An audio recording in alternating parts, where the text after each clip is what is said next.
Jonas teve que falar da graça de Deus para aquele povo, teve que falar do amor de Deus, mas o seu coração não estava disposto. Havia no seu coração, ainda havia ódio. Abra sua Bíblia agora, você está em Jonas capítulo 4.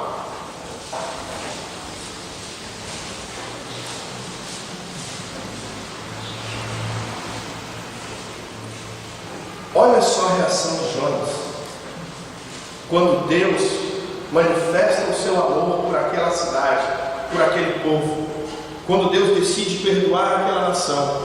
Olha o que Jonas faz, capítulo 4, versículo 1. Com isso, desgostou-se Jonas extremamente e ficou irado. Essa foi a reação de Jonas. Deus perdoa e Jonas fica irado.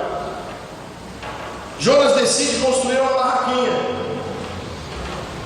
e nessa barraca ele fica ali, confortável, olhando de longe o que Deus vai fazer com a cidade, para ver se Deus vai destruir Nínive.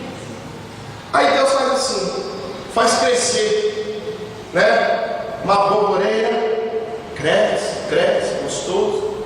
E Jonas está naquela sombra maravilhosa, deliciosa, na zona de conforto. Mas quando essa boboreira vem um bicho, come e mata aquela boboreira, o que Jonas faz?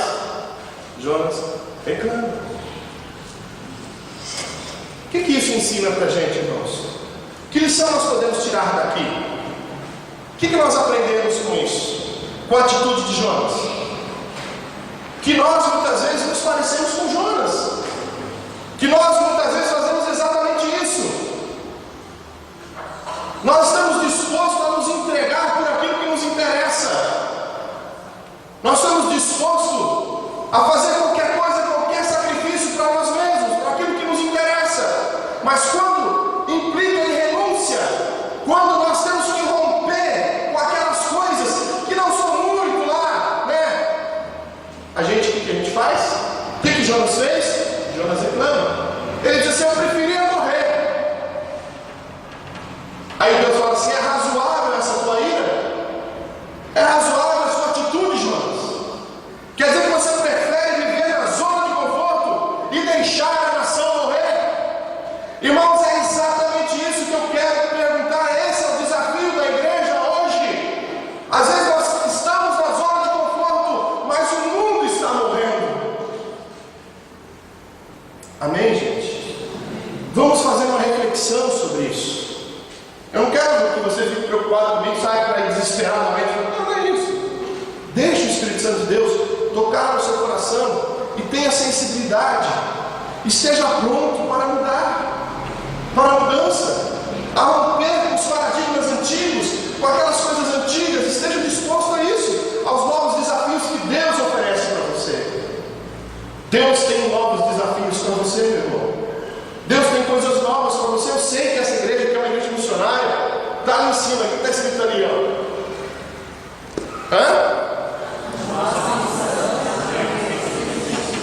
Amém. É uma igreja missionária. E eu estou feliz por estar numa igreja que tem essa visão. Uma igreja que quer fazer discípulo. Sabe o que é fazer discípulo? O que é fazer discípulo? É tornar o outro semelhante a mim. Sabia disso ou não? É isso fazer discípulo. É tornar o outro parecido comigo. Isso é fazer discípulo. A palavra discípulo é seguidor. Mas é tornar, quando Jesus reúne ali, começa a fazer discípulos, reúne aqueles homens e começa a fazer discípulos, o que Jesus está fazendo? Tornando aqueles homens igual a Cristo. Quais são os nossos desafios como igreja hoje? A igreja, ela foi gerada para dar a luz. Quem é a mãe aqui? Deixa eu ver onde estão as mães. Olha aí. A minha esposa, ela teve o meu filho com aquele parto, não foi parto natural, mas foi fórceps, que é pior ainda, né? Dolorido, meu filho saiu até com o braço machucado. E a mulher, ela sabe dor de um parto, né? Ali o nenenzinho lá. A igreja tem que dar a luz. Irmãos, a dor do parto não é brincadeira. Minha esposa falou que o negócio não é fácil não. A gente que é homem, né? Só alegria, né? Pega o nenenzinho, cara do pai. Ô menino lindo, né? A mãe que sofre.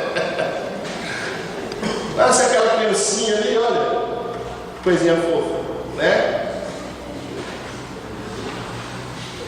O parto, irmãs, deve ser uma dor terrível, né? Mas a dor do parto, eu garanto para vocês, que não é maior do que a alegria de ser mãe. Eu estou falando alguma coisa errada aqui? Quando nasce a criança, vocês esquecem a dor ou não?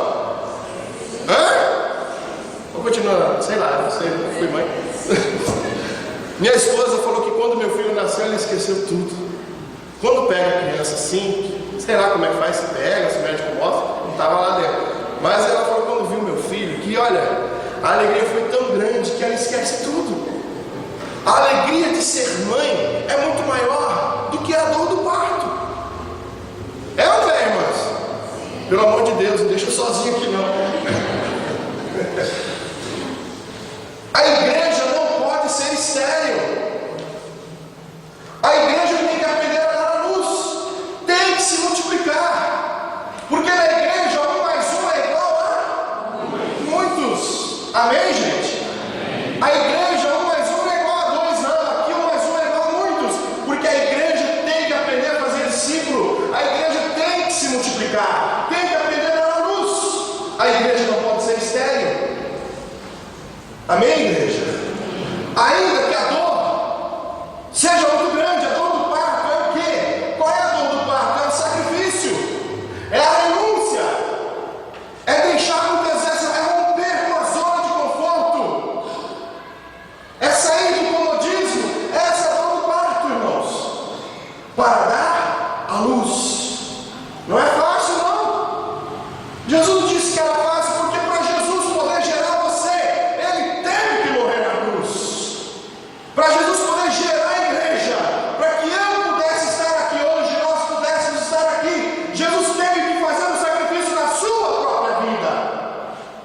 Isso é evangelho. Como é gostoso ser pai. Todo um investimento esperando um filho. Foi isso que Deus fez. Todo um investimento só para esperar você nascer um dia. E Ele está esperando mais alguém. Ele está esperando mais gente nascer aqui. Todo investimento de Deus é para isso, irmãos. Para nascer alguém. Nós já nascemos. Nós já estamos aqui. Falta nascer mais alguém. Igreja é uma agência de Deus aqui na terra. Nós somos agentes de Deus para a multiplicação. Isso é que é igreja, irmãos.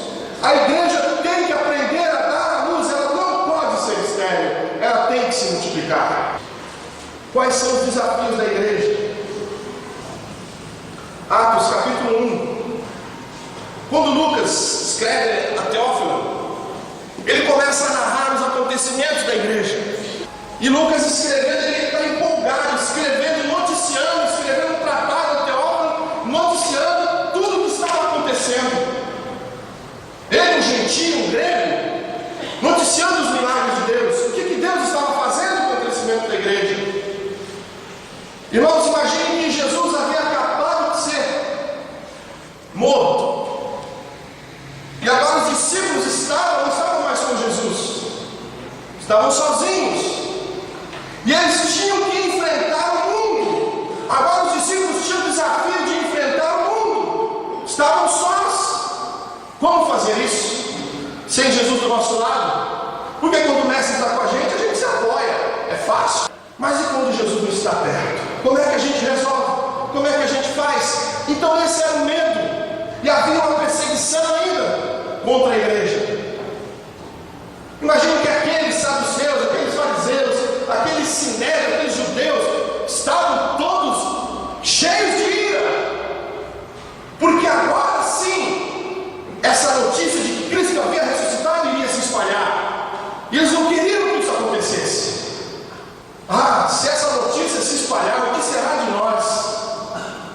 Eles queriam guardar isso às 7 chaves, em segredo. E aí começaram então a perseguição.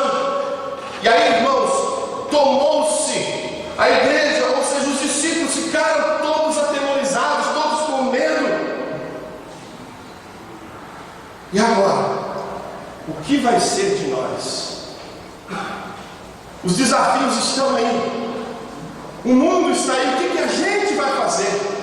E aí o que acontece? Capítulo 1, versículo 8. Olha o que Jesus disse: mas recebereis poder ao descer sobre vós o Espírito Santo, e sereis minhas testemunhas, tanto em Jerusalém, em toda a Judéia, Samaria e até os confins da terra. O que é que ia motivar os discípulos? O que ia empurrar os discípulos para essa nova ação? Era o poder de Deus. Amém, igreja? Você pode traçar planos, você pode ser o melhor estrategista, mas sem o poder de Deus na igreja, você não é ninguém. Entende o que eu estou dizendo, irmãos? Não adianta você pode até utilizar algumas ferramentas, mas com acessório, mas não deve ser principal.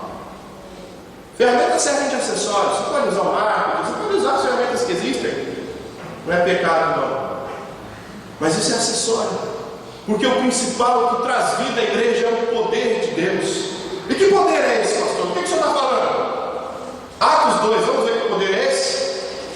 Do 1 até o 11, vamos ler. Ao cumprir-se o dia de Pentecostes, estavam todos reunidos no mesmo lugar. De repente veio do céu um som como de um vento impetuoso, e encheu toda a casa onde estavam assentados. E apareceram distribuídas entre eles línguas como de fogo, e pousou sobre cada um deles. Todos ficaram cheios do Espírito Santo, e passaram a falar em outras línguas, segundo o Espírito Santo lhes concedia que falassem. Ora, estavam habitando em Jerusalém judeus, homens piedosos, vindos de todas as nações, debaixo do céu. Quando, pois, se fez ouvir aquela voz, afluiu a multidão que se possuiu de perplexidade, porquanto cada um ouvia falar na sua própria língua. Estavam, pois, atônitos e se admiravam, dizendo: vede, não são porventura galileus todos esses aí que estão falando? E como os ouvimos falar cada um na sua própria língua materna? Somos partos, medos, elamitas e naturais da Mesopotâmia, Judéia, Capadócia, Ponto de Ásia, da Frígia, da Panfilha, do Egito e das regiões da Líbia, nas mediações de Cirene e romanos, e aqui residem tanto judeus como prosélitos, cretenses e árabes. Como ouvimos falar em nossa própria língua as grandezas de Deus. Há uma confusão muito grande nesse texto aqui. Se houver alguém que é pentecostal, me perdoa. É um princípio que a gente acredita, então eu vou falar dentro daquilo que a gente crê. Amém? Não tem nada contra quem é pentecostal, não. Se tiver, receba essa palavra com amor. Não é que te afrontando aqui, não. Tá? Mas é o que nós cremos, é da forma como nós entendemos. Então a colocação que eu vou fazer aqui é a seguinte: as línguas, irmãos, naquele ato, naquele momento ali, ela serviu como um sinal marcante da inauguração da igreja na terra. Amém, gente?